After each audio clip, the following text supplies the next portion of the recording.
Alright, so here's a quick lesson on the definition of definite integral.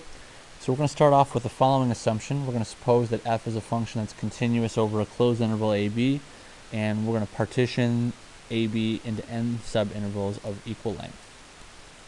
Alright, so I've done that here. I've just picked some arbitrary continuous function f, and I've subdivided the interval from a to b and arbitrary number of lengths. So again, let's just say that this last interval here is the nth subinterval.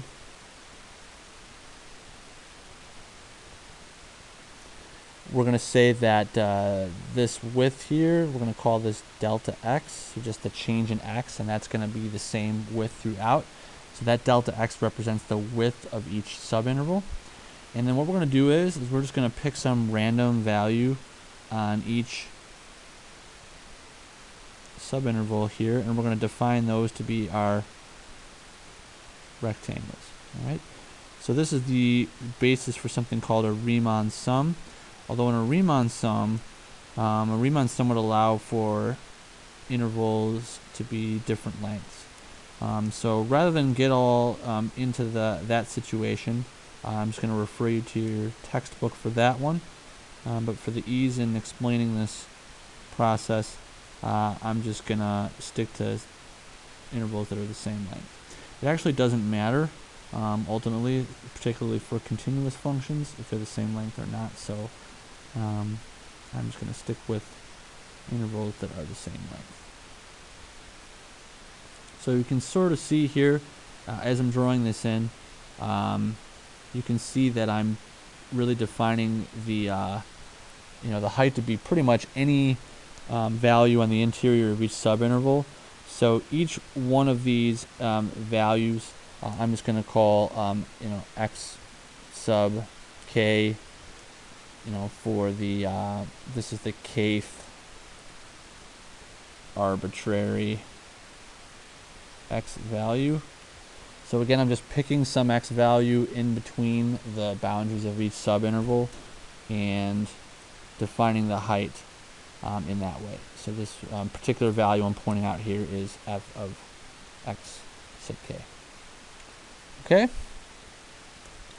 So the idea behind this is if I increase the number of rectangles that I have here, as that value n goes to infinity, then the area of the rectangles will go to the area that's under the curve. So to show you this, I've got a little sketch here, and again, this is I think I've used MRAM on this one to get the rectangles, but again, it doesn't matter because as I increase the number of rectangles, you can see that the width here of the rectangles gets smaller and smaller as I add more rectangles, and the area of those rectangles, the sum of them, is getting closer and closer to the actual area under the curve.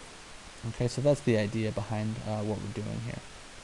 So really what we've got going on here is if this n gets infinitely large, this is going to be the area under the curve. So we need a limit to describe this process, and that's where the definition of definite integral comes in.